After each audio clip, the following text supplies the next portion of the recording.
Yes, your party remains by far the largest opposition political party in the Gambia. But votes for both yourself and the UDP had been steadily decreasing over the last 3 elections. How do you explain this? That is absolutely Don't you think you should give way to a younger leadership within your party structure? I am prepared to give the leadership of the party to anybody. I'm prepared to accede to any person within the UDP to be contest as presidential candidate. I'm prepared to concede that. And I have made that known. I mean, even before some upheavals within the UDP, I had made that known that anyone who is willing to take up the leadership of the UDP is welcome to do so.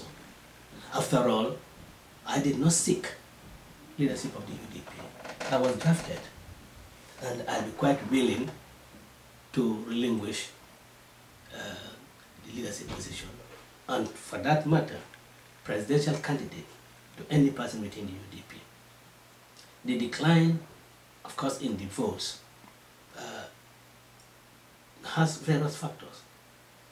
Now, there is what you call general voter apathy in the Gambia, and it is not only UDP that has been affected by the decline in votes. Even Gambia, who won, has also been having his vote declining. So there is not decline just on UDP. But you'll agree with me that since 1996, several people whose names are on the register of voters, several thousands of them, have exited the Gambia. They are living in exile. All those people are registered members of the UDP. I'll just give a typical example. Our candidate for Combo Central, Mr. Jani, he is here with his family of about 15 to 19 people, and they are all registered voters. And their names are on the register of voters. So they have not voted. Yeah? So these are some of the factors that really explain for UDP's decline in votes. In addition, of course, to we cannot ignore the fact that there has been general vote apathy in the country. Do you genuinely believe that free and fair elections can ever take place under the rule of President Jammeh?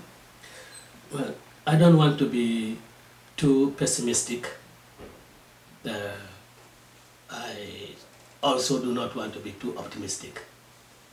I'll just stay in the middle and say that I hope that the officers and the commissioners at the Independent Electoral Commission will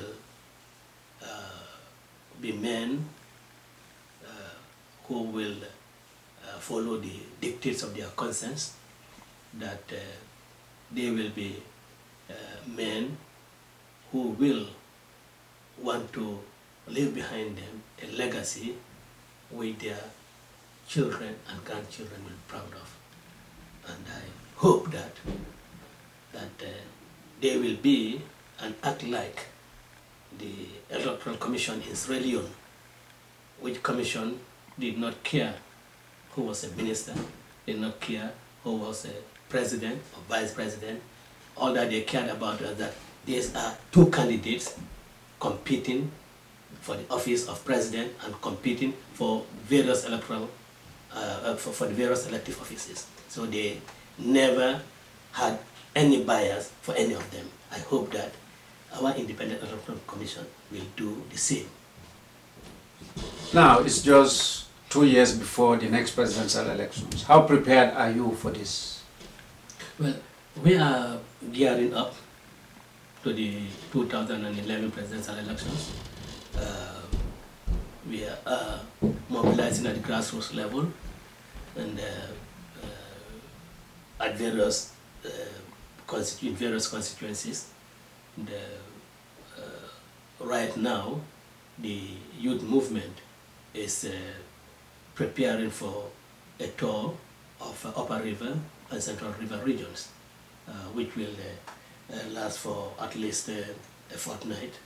And the women's wing have been very, very active, particularly in the Western Division a very populous area where I have at least the second largest region in terms of votes. They are very, very, very active. The KMC regional committee also is very, very active, engaged in grassroots organization, and this is a build-up to the 2011 presidential elections. I'm sure by the middle of next year there would be a lot of public rallies, in various parts of the country. Let's come to prospects of fresh attempt at opposition unity before the next polls. I'm quite sure you have had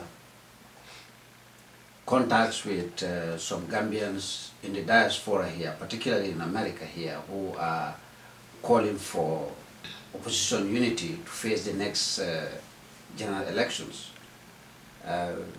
Do you see any prospects in that call for opposition unity? Well,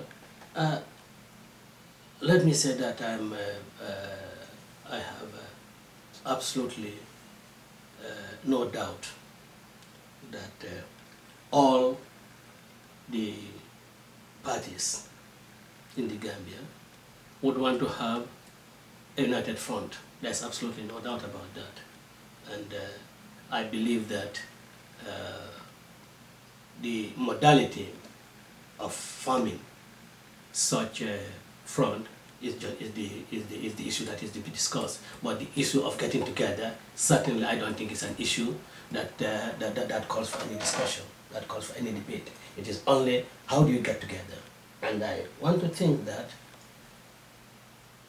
from our experience with NAD, the NAD debacle, the NAD failure, and let me say, our failure, our collective failure, I want to think that we will learn from those failures and really do what is right. And I'm sure that this time around, when the opportunity presents itself, we will do what is right. We will do what is expected of us by the Gambians. I have no doubt about that. Mr. Darboe, some Gambians in the diaspora view you as a timid and less aggressive politician. They said you seek refuge at the Senegalese embassy in 2006.